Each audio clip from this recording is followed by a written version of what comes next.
Page 325, number 35, asks us to the nearest inch find the perimeter of a 10-degree sector cut from a circular disc of radius 11 inches. So finding perimeter of a sector is no different than finding perimeter of any figure. It is made up of the length of all the sides of the figure.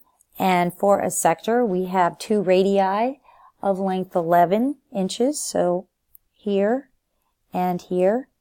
And the third part is made up of the arc of the top part there. So that's our S. So we have to find S and then add these all together.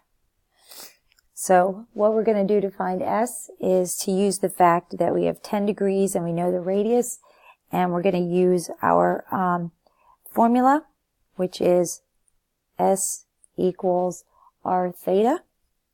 But before we can do that, we have to first convert theta, because theta must be in degrees.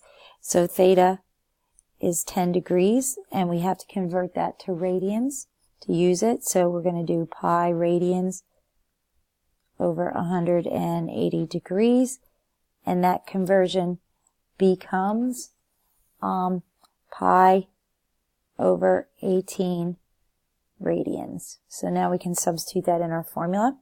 So S is going to be our radius of 11 inches times pi over 18. And we get that S is equal to 11 pi over 18. So our perimeter P is going to be our two 11s plus 11 pi over 18. And since we're asked to round this to the nearest inch, you put 11 pi over 18 in your calculator, and this becomes 24 inches to the nearest inch.